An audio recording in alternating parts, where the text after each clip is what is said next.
Hoje nós estudaremos sobre uma igreja cheia de oportunidades e que aproveita essas oportunidades para permanecer fiel a Deus e para servir a Deus.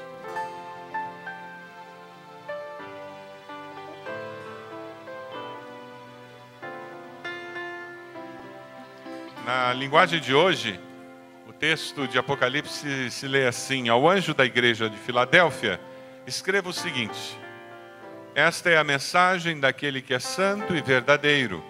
Ele tem a chave que pertencia ao rei Davi. Quando ele abre, ninguém fecha. Quando ele fecha, ninguém abre. Eu sei o que vocês estão fazendo. Sei que tem pouca força. Vocês têm seguido os meus ensinamentos e têm sido fiéis a mim. Eu abri diante de vocês uma porta que ninguém... Portanto, se vocês têm ouvidos para ouvir, então ouçam o que o Espírito de Deus diz às igrejas. A igreja de Filadélfia era uma das igrejas mais novas ali da Ásia Menor. Ela foi provavelmente fundada numa das viagens missionárias da igreja de Éfeso, quando estava sob a liderança de Paulo. Parecido com as nossas missões. Quantos aqui já foram na Vila Zumbi, lá na nossa Esperança Viva? Vários irmãos já foram. Ela é fruto de um esforço missionário da nossa igreja para levar o evangelho a um setor da cidade, a cidade de Colombo. E foi assim que Filadélfia surge. Irmãos da igreja de Éfeso, quando estavam sob a liderança de Paulo, eles foram até lá e começaram aquela igreja, uma igreja nova. Vamos dar uma olhadinha no mapa para nós nos localizarmos onde eles estão? Vamos lá, primeiro você tem a Itália, só para a gente se localizar, um país mais conhecido, é o primeiro clique. Aí o segundo, o Egito. Graças a Deus as coisas estão se acalmando, principalmente porque a gente está viajando para lá sexta-feira. Depois você tem Jerusalém, depois você tem mais para cima a Síria. Infelizmente as coisas não estão tão boas lá ainda. Ainda vai demorar muito para resolver aquele problema da Síria. Temos que orar pelos cristãos ali, que estão sendo tremendamente perseguidos.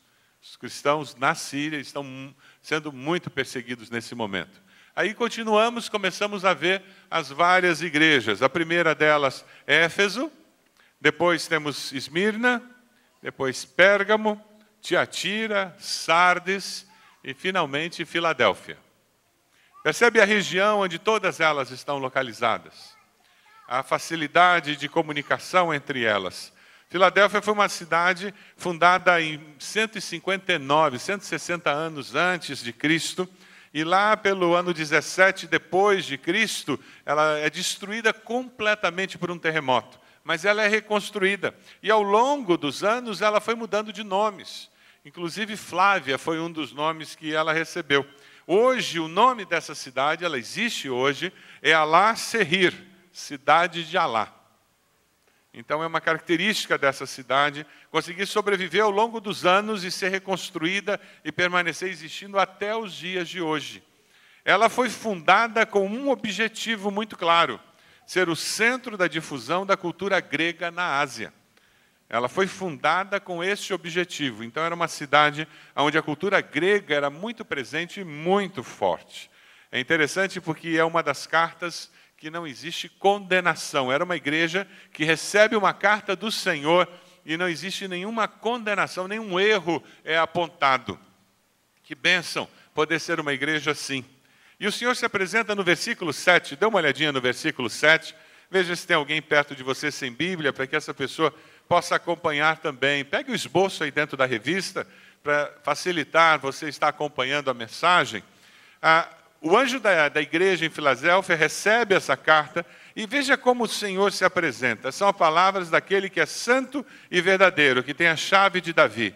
O que ele abre, ninguém pode fechar, o que ele fecha, ninguém pode abrir. Os judeus que moravam naquela cidade diziam que Jesus não era o Messias, que Jesus não era o Filho de Deus, que Jesus era simplesmente um louco que tinha começado uma seita e aquilo era muito forte na cidade. E é interessante porque o Senhor se apresenta para aquela igreja dizendo: olha, eu sou o santo, eu sou o verdadeiro e eu tenho na mão a chave que abre e fecha. Ele se apresenta como aquele que de fato era o Senhor Deus Todo-Poderoso. Ele é santo, pureza moral, ele venceu o pecado, ele é verdadeiro.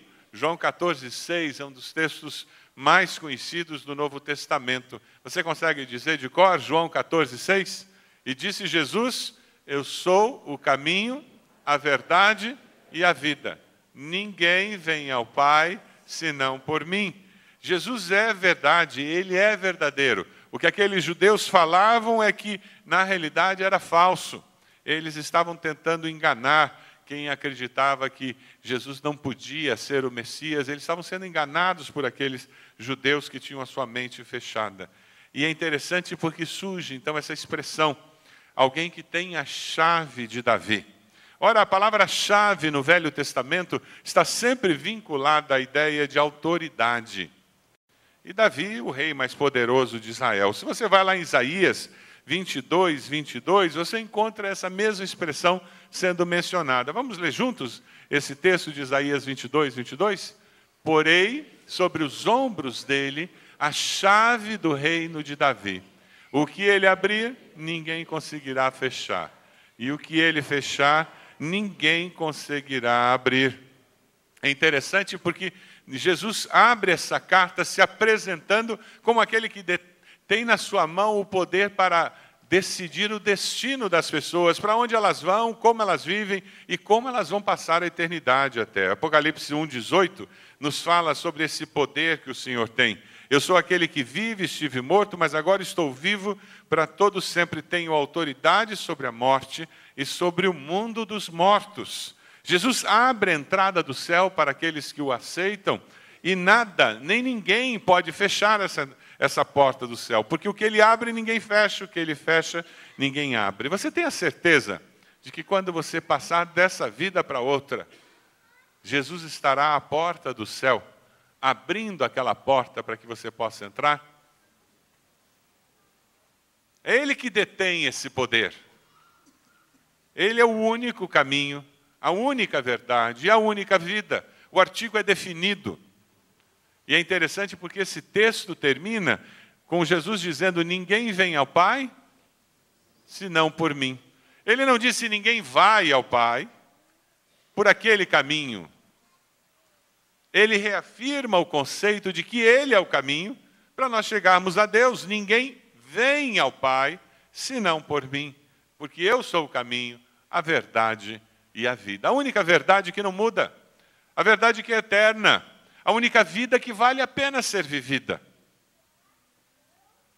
O Senhor se apresenta de uma forma muito intensa para aqueles que estavam sendo questionados pelos judeus que os perseguiam sobre a veracidade de Jesus ser o Messias ou não, de ser realmente o enviado de Deus, aquele que viria da parte de Deus para resolver para sempre os problemas de relacionamento com o Criador. Mas é interessante porque a partir do versículo 8, começa um texto muito bonito.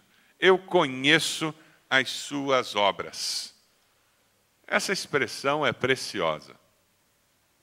Você consegue se imaginar ouvindo de Jesus, ele olhando para você e dizendo: Wilson, eu conheço as suas obras. Sabe, Fernando, eu conheço as suas obras. Você consegue se imaginar ouvindo Gláucia? Eu conheço as suas obras. Ricardo, eu conheço as suas obras. Você consegue imaginar isso? E, na realidade, o nosso encontro com o Senhor não será diferente. Aquele olhar de Cristo no dia em que nos encontraremos com Ele, nos dirá isso com palavras ou sem palavras, porque Ele conhece todas as coisas. E Ele conhece muito mais do que o que nós fazemos. Ele conhece a intenção que nos leva a fazer ou deixar de fazer o que nós fazemos ou deixamos de fazer. Ele conhece o que alimenta a nossa alma, o nosso coração, a nossa paixão. E eu eis que coloquei diante de você uma porta aberta. Ele coloca oportunidades diante daquela igreja. E é interessante porque o Senhor fala sobre uma igreja que é considerada fraca, sem força, diante de toda a oposição que ela enfrentava. E no versículo 8 ele dá uma palavra de louvor dizendo: mas você guardou a minha palavra e não negou o meu nome. Para eles a palavra era a Bíblia hebraica. Os evangelhos e a maioria das cartas já estavam circulando quando essas cartas são escritas pelo apóstolo João. Na mente deles, tinha muito significado ouvir do Senhor dizendo: você guardou a minha palavra, os meus preceitos, os meus ensinamentos foram praticados por você. O Senhor dizendo: eu conheço as tuas obras, e olha, por conhecer as suas obras, eu tenho observado que você tem guardado a minha palavra. Você vai ouvir isso do Senhor? Se você se encontrasse hoje com o Senhor, você ouviria isso dele?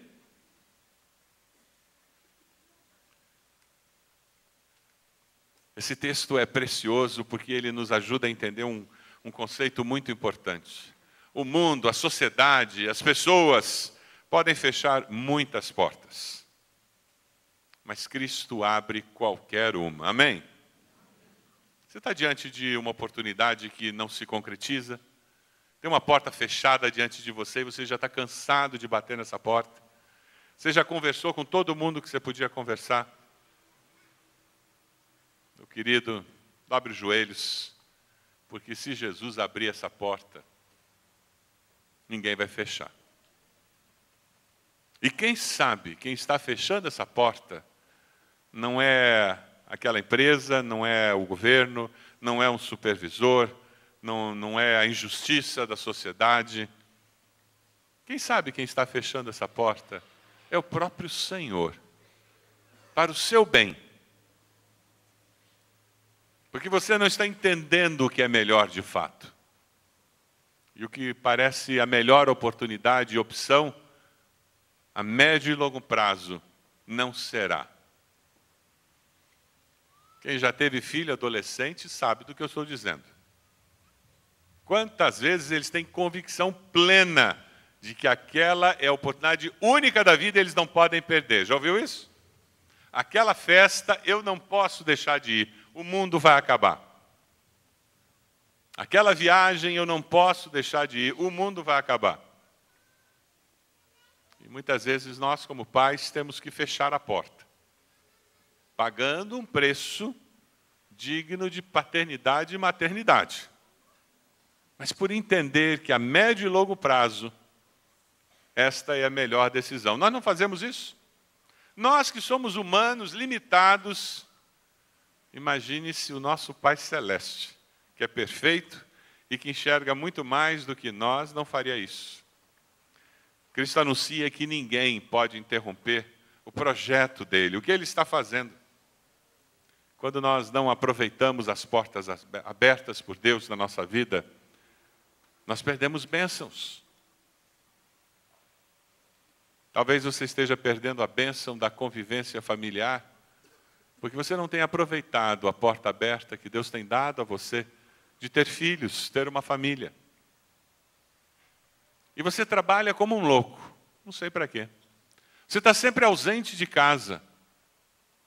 Você nunca tem tempo para brincar com os filhos, para fazer alguma coisa com os filhos. Você nunca tem tempo para o seu relacionamento conjugal. Você nunca senta com a esposa, com o esposo para conversar.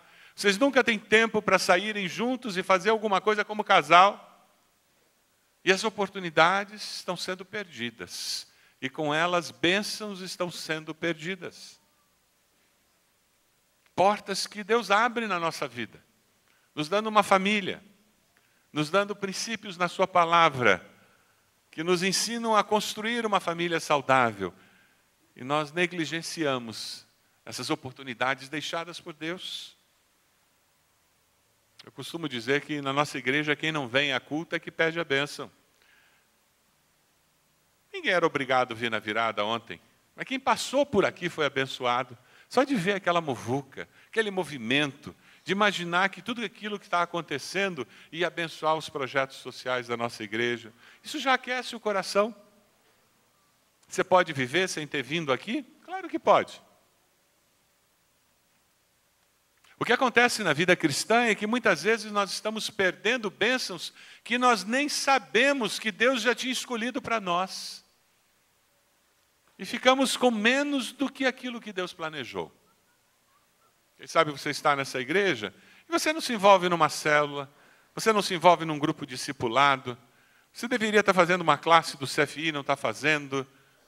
O mundo vai acabar se você não fizer isso? Não vai. Você que está perdendo a oportunidade de fortalecer sua fé, perdendo a oportunidade de crescer na vida cristã, perdendo a oportunidade de se tornar um discípulo melhor. Portas que Deus abre. E nós, muitas vezes, negligenciamos.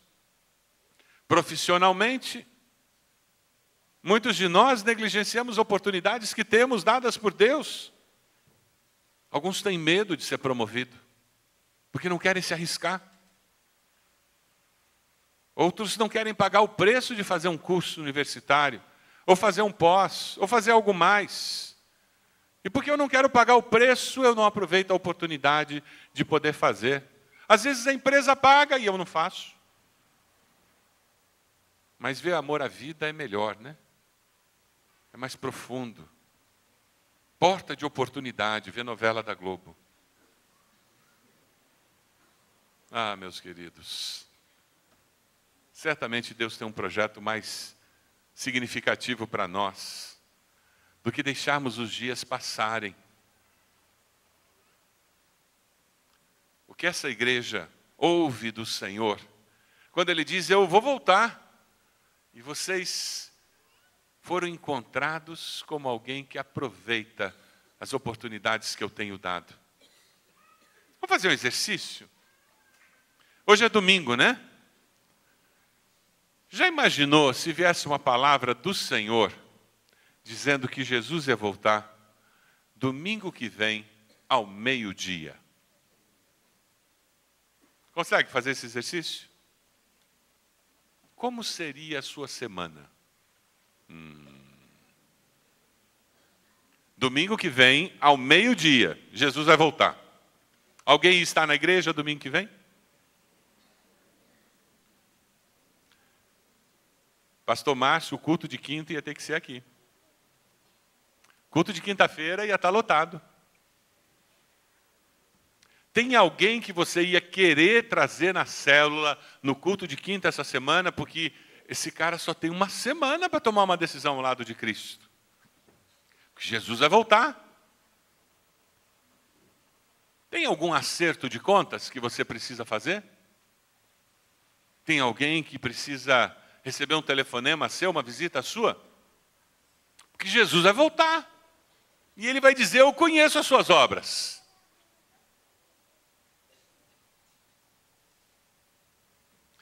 Será que você vai gastar tanto tempo no computador e na televisão? Será?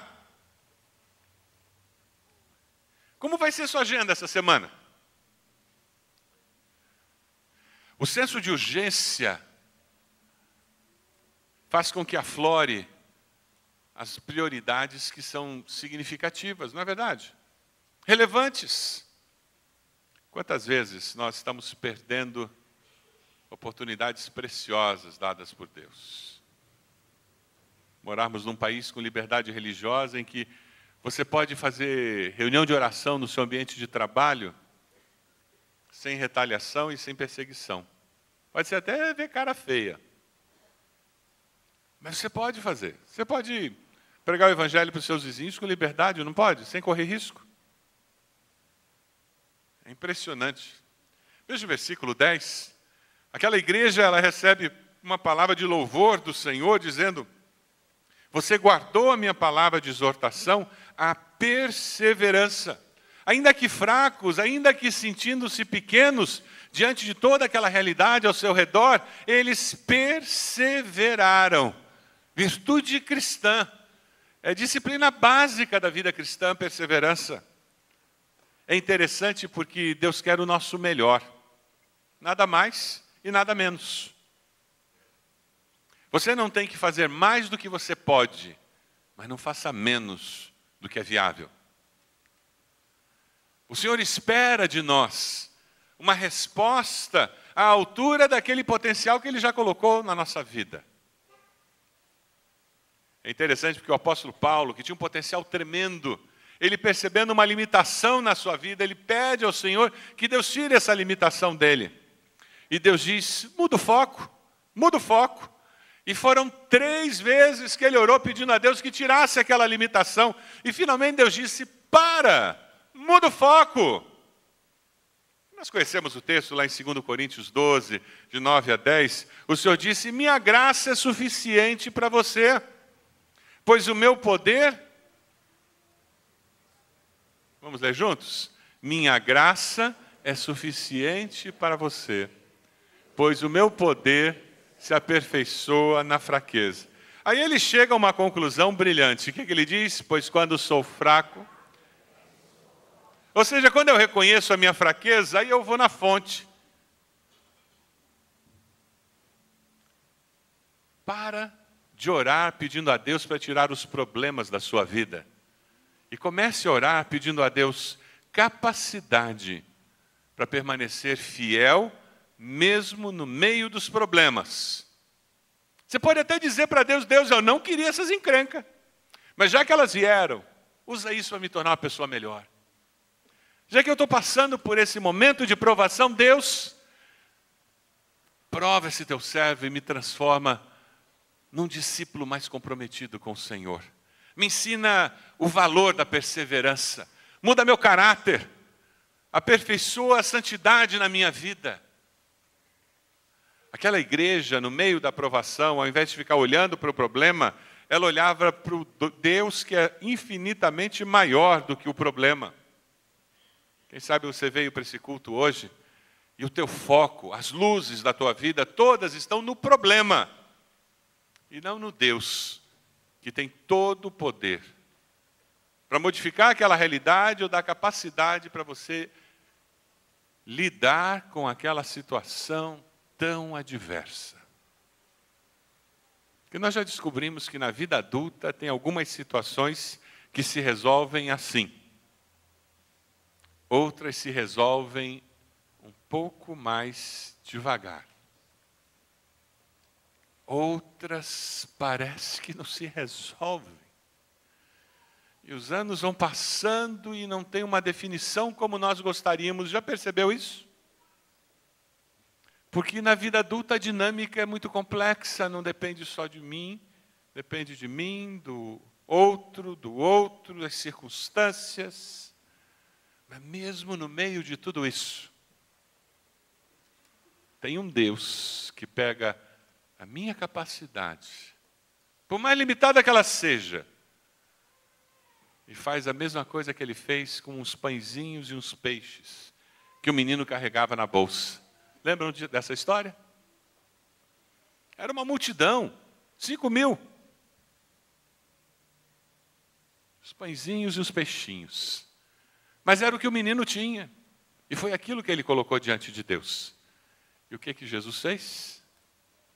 Multiplicou, alimentou as pessoas até todos ficarem satisfeitos e ainda sobraram 12 cestos de pães e peixes. Na sua vida, a hora que você buscar a Deus com o coração intensamente consagrado, dizendo, Deus, eu cansei de tentar resolver isso. Eu cansei de dizer ao Senhor que amanhã isso tem que estar no prumo de novo. Eu, a partir de agora, eu vou estar olhando para o Senhor e dizendo, Deus, o Senhor vai me dar forças para eu perseverar fiel. E eu ser instrumento do Senhor para trazer bênção nessa situação familiar de conflito. Para trazer bênção nessa situação lá no meu trabalho, lá na minha faculdade, lá na minha escola. Deus, o Senhor agora vai me trazer, me dar condições para que eu seja fonte de bênção, mesmo no meio desse tumulto. Eu gostaria que o Senhor resolvesse esse tumulto. Mas Deus, se esse tumulto não vai se resolver por algum tempo, eu quero estar olhando para o Senhor. Os olhos fixos do Senhor, autor e consumador da minha fé, crendo que o Senhor é infinitamente maior do que qualquer situação que eu possa enfrentar. Você acredita nisso? Diga amém. O meu pouco é transformado em muito nas mãos de Jesus. Você acredita nisso? talvez as suas energias estejam acabando. Talvez o sentimento que você tenha é que eu não vou dar conta disso. Filho adolescente é demais para mim. Os meus filhos na juventude eu não sei como vai ser. Agora eu tenho que cuidar de neto. Aquele emprego agora mudou tudo, mudou o chefe, o cara é intratável. Eu vou pedir as contas. Para de olhar para o problema. E olha para aquele que é infinitamente maior do que qualquer problema que possa ter se instalado na sua vida. A palavra de encorajamento do Senhor é muito interessante. Veja no versículo 11, como ele encoraja aquela igreja. Ele diz, olha, eu conheço suas obras, eu sei que você permaneceu fiel à palavra, eu sei que vocês ficaram perseverando, olha, quero dar uma palavra para animar vocês. Estou chegando. Eu venho em breve. Retenha o que você tem. Fique firme. Para a igreja de Sardes, a vinda do Senhor virou ameaça. E está dentro da repreensão a vinda do Senhor. Porque eles estavam vivendo uma vida torta. A igreja de Filadélfia, a vinda do Senhor era recompensa. Porque eles estavam vivendo vida de fidelidade ao Senhor. Você já parou para pensar? Como seria a sua vida na chegada do Senhor? Você teme a volta de Jesus? Como vai ser se Jesus voltar? A Bíblia diz que ninguém sabe o dia nem a hora. Ele pode voltar a qualquer momento, né? E se ele voltar agora? Como seria? Aquela igreja esperava porque ela vivia uma vida cristã saudável. E o texto termina com algumas promessas, muito simples, mas tremendas. A primeira promessa é que os inimigos estariam aos seus pés. Aqueles que estão tentando prejudicar você, não se preocupe, deixe que Deus lute as suas lutas. Você não tem que buscar justiça lá na faculdade porque fizeram uma injustiça com você. Você não precisa procurar se defender. Deixe Deus lutar as suas lutas. Os judeus que os perseguiam, eles seriam colocados aos seus pés pelo Senhor. Deus daria proteção durante as provações. Deus sempre se dispõe a nos proteger. Os vencedores seriam uma coluna no santuário. É interessante isso. Lá em Filadélfia, quando alguém queria honrar alguém, eles faziam uma coluna no templo deles, templo do Deus deles, e colocavam o nome da pessoa naquela coluna. E é usando esse costume que eles tinham na cidade que o Senhor diz, olha, você vai ter uma coluna lá no santuário de Deus, lá na Nova Jerusalém. Você vai ser honrado pelo Senhor. Não se preocupe. Permaneça fiel. Mantenha a sua ética. Mantenha a sua postura de servo de Cristo. E Deus fará com que seu nome seja honrado por aqueles que estão desonrando o nome do Senhor. Porque nós somos marcados por Deus e marcados para Deus. No seminário eu tive um colega e ao longo do ministério já encontrei algumas outras pessoas. Mas esse colega eu cheguei a ver. Ele tinha uma cruz em cada ombro do lado, ele tinha uma cruz aqui em cima na cabeça dele. Tudo fruto de um rito de iniciação de baixo espiritismo que ele tinha participado antes de conhecer a Cristo. Ele tinha tomado banho em sangue de galinha, todo um processo de iniciação àquela religião afro. Ele foi marcado para ficar claro que ele pertencia àquela entidade. E a sua conversão gerou uma luta espiritual tremenda. E ele foi liberto pelo poder de Jesus. Como nós temos visto aqui em nossa igreja, tantas pessoas sendo libertas. Nós somos marcados com o Espírito Santo de Deus. Selo de Deus, que nos dá a garantia de que nós somos do Senhor. Aquele que tem a chave, que abre as portas da eternidade, que tem as chaves da história. É aquele que você chama de Senhor e Salvador. Você tem uma chave na sua bolsa? Você tem uma chave aí no seu bolso? Pegue a chave que você tem. Eu tenho uma aqui. Todo mundo tem uma chave? Essa chave que você tem, ela abre o quê? Ela tem cópia, essa chave? Tem cópia? A chave do meu carro tem cópia. Eu tenho uma cópia lá em casa, guardada. Que é cara a beça. Tem cópia. Tem uma chave aqui que só tem uma cópia. Que é de uma gaveta lá no meu armário. Só tem uma cópia e está bem guardada. Mas essa outra aqui tem uma porção de cópia. Porque uma porção de gente usa a mesma sala. Lá em casa, a chave da porta da frente tem uma porção de cópias. Tem uma porção de gente que usa aquela porta. Não é assim? A boa nova dessa carta é que a porta da eternidade só tem uma chave e não tem cópia. Só tem uma chave e não tem cópia. O bom é que Jesus não é como muitos de nós que vivem perdendo chave. Ah, peguei vocês, né? Você também perde chave. O bom é que o Senhor não perde chave. Pelo contrário, Ele tem essa chave pela eternidade. Ele abre e fecha, pela graça dEle. Ele abre e fecha portas de oportunidade, e Ele abre e fecha a porta da eternidade para todo aquele que crê em Cristo Jesus como Senhor e Salvador. Você podia fechar seus olhos, por favor? Quais são as portas que estão abertas hoje na sua vida? E quem sabe você não está aproveitando. O Espírito Santo de Deus tem falado para você na área profissional. Tem alguma oportunidade, alguma porta que tem surgido e você anda com medo de ir adiante, de começar um curso, fazer um estágio diferente, de mudar de curso na faculdade porque você chegou à conclusão que não é. Quem sabe, porta profissional, de mudar de emprego. Quem sabe, hoje é o dia de você dizer: Deus, pela fé, eu vou aproveitar essa porta de oportunidade que o Senhor colocou diante de mim. Eu vou abrir aquele negócio, Deus, que há anos eu estou sonhando, eu já tenho o plano de negócio e eu preciso dar o passo de fé. Está na hora. Quem sabe é na área familiar que você tem desperdiçado oportunidades que Deus tem colocado na sua vida. Você tem convivido com seus filhos. Você sabe o que eles pensam. Quais são as ansiedades do coração deles. Você sabe quais são os sonhos deles.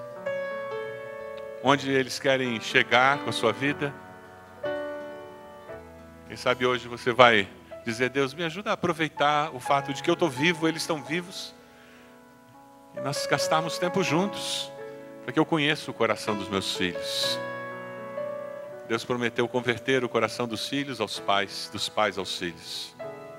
E talvez o que você precise seja de conversão. Porque há ressentimento com relação aos seus pais. E você precisa pedir perdão a Deus e aos seus pais. E dizer: eu vou parar de rejeitar meus pais. Quem sabe você precisa pedir perdão a Deus e aos seus filhos. E dizer: eu vou parar de rejeitar meus filhos. Qual é a porta que Deus tem aberto de ministério, de oportunidade de servi-lo? E quem sabe você está deixando passar. Deixe Deus curar o seu coração. Diga: Deus, me ajude a aproveitar as oportunidades que o Senhor tem me dado. E fazer isso em nome de Jesus. Porque o meu pouco pode ser transformado em muito nas mãos do Senhor. Foi interessante ver um menininho aqui com um brinquedo, um presente que ele trouxe para dar de presente para a igreja. E ele não queria dar, não. Ele recebeu dos pais aquele presente para entregar para o Senhor. Parece uma metáfora da nossa vida. Recebemos o sustento diário e muitos de nós não entregamos os dízimos ao Senhor. Oportunidade perdida de ver Deus multiplicando o que fica nas nossas mãos. Oportunidade perdida de receber bênçãos de Deus, por sermos fiéis e obedientes.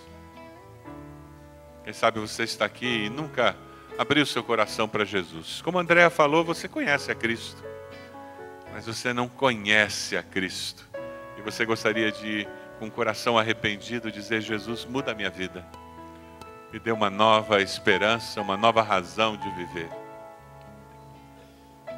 Repita no seu coração uma oração muito simples que diz: Senhor, eu me arrependo dos meus pecados. Eu confesso que Jesus é o único caminho, a única verdade, a única vida que faz sentido. Eu aceito Cristo como meu Senhor e Salvador. Você fez essa oração? Levante sua mão onde você está. Graças a Deus, pode abaixar. Graças a Deus.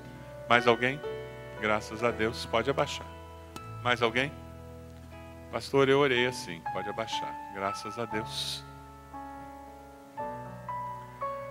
Você está tomando uma decisão de aproveitar oportunidades que estão diante de você, em nome de Jesus. Levante a sua mão, onde você está? Graças a Deus. Mais alguém? Graças a Deus, graças a Deus. Mais alguém? Levante sua mão. Vamos ficar de pé. Eu vou convidar você que levantou a sua mão. Queria orar por você. Gostaria de convidá-lo a vir aqui à frente. Você que aceitou Jesus, vem até aqui à frente. Nós queremos orar por você. Nós temos conselheiros, pastores que estão aqui. Enquanto nós estivermos cantando, saia do seu lugar, pode sair. Vem até aqui. Nós queremos orar por você. Queremos abençoar você nessa decisão tão especial que você fez nessa manhã. Vamos lá, nós vamos cantar. Enquanto cantamos, pode vir. Nós queremos abençoar a sua vida. Pode chegar aqui. Isso, pode vir. Isso mesmo, já tem gente vindo. Pode vir. Enquanto nós cantamos, vem aqui. Alguém vai orar por você, vai se aproximar de você e vai interceder pela sua vida. Pode vir. Sempre atentos permanece em mim.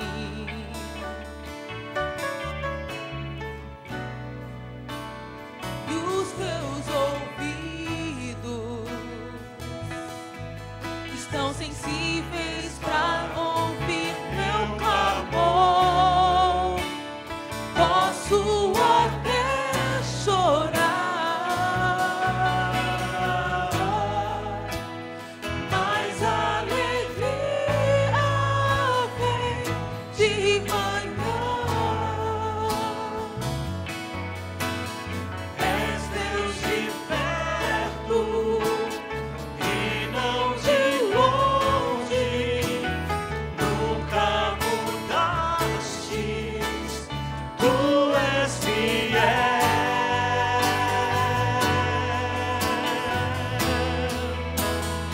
Deus de aliança, Deus de promessas, Deus que não é homem pra mentir. Tudo pode passar, tudo pode mudar, mas tua palavra vai se cumprir. Várias pessoas já estão aqui. Deus falou ao seu coração. Tem uma oportunidade que você sabe que precisa aproveitar. Venha até aqui e coloque essa oportunidade diante do Senhor. Tem alguma coisa a ver com a sua vida escolar, com a sua vida acadêmica, tem alguma coisa a ver com a sua vida profissional. Venha até aqui. Vamos colocar isso diante de Deus, dizendo: Deus, eu quero pela fé ver o Senhor agir nas situações da minha vida. Eu quero ser encontrado como os irmãos dessa igreja, fiel ao Senhor, mesmo que haja oposição, dificuldade, mas eu quero ser encontrado fiel. Eu quero ser encontrado colocando em prática os princípios da tua palavra, porque eu sei que o Senhor há de trabalhar a meu favor, porque Deus é um Deus que age a nosso favor. Isso, vamos chegando. Momento de dedicação, de consagração ao Senhor. Pode chegar. Isso, tempo especial. Tempo especial. Se você vê alguém da sua célula aqui, por favor, venha até aqui, dê um abraço nessa pessoa. Se você enxerga alguém da sua célula aqui na frente, essa é a hora de sair do seu lugar e vir abraçar essa pessoa. Vem orar com ela. Vem dar uma palavra de encorajamento para esse irmão, essa irmã da célula. Célula é isso, igreja é isso. A gente caminha junto, a gente se ajuda, a gente se anima. A gente fortalece um ao outro. Isso, vamos chegando, vamos chegando. Isso, vamos chegando. Isso, tempo bom. Graças a Deus. Louvado seja o Senhor. Louvado seja o Senhor. Isso mesmo. Isso mesmo. Tempo de Deus. Esteja orando por esses que estão aqui à frente. Enquanto o piano toca, enquanto a gente ouve a música. Peça a bênção do Senhor sobre eles, para que eles aproveitem as oportunidades. Eles vejam o mover de Deus nas suas vidas. Nós temos um grupo aqui de algumas pessoas que não tem ninguém orando por elas. Se você puder vir aqui orar por alguém, você é muito bem-vindo. Aqui na frente temos algumas pessoas, não tem ninguém orando por elas. Eu gostaria que aqui esse senhor, isso. Tem um outro aqui do lado. Isso. Tempo de ministração, isso mesmo. Abençoe essas pessoas. Em nome de Jesus. Isso, tempo bom.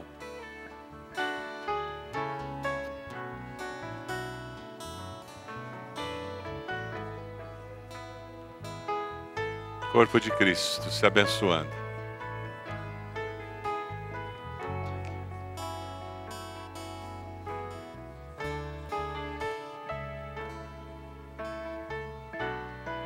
Feche seus olhos onde você está. Ore por esses irmãos. Essa bênção do Senhor sobre as suas vidas. Ó Deus amado, nós oramos em nome de Jesus. Por cada um desses irmãos e irmãs que estão aqui à frente. Porque eles ouviram a Tua voz. A Tua palavra tocou nos seus corações e eles querem sim aproveitar as oportunidades que o Senhor tem colocado diante deles. Seja na vida profissional, seja na família, seja no envolvimento na igreja. Deus, eles querem ser encontrados fiéis, perseverando nos valores que são do Senhor. Abençoa-os, ó Deus, com poder. Faz, Senhor, com que tudo aquilo que eles estão colocando diante do Senhor seja multiplicado e seja fonte de bênção. Nós pedimos a Tua bênção porque nós queremos abençoar com a bênção do Senhor. Aqueles que tomaram uma decisão ao lado de Jesus, confirme essa decisão, Senhor. Marque o coração de cada um deles com Teu Santo Espírito. E nós te pedimos que nós como igreja possamos abençoá-los em nome de Jesus. Ó Deus, toma-os em Tuas mãos. Nós oramos no nome de Jesus. Amém, Senhor. Amém.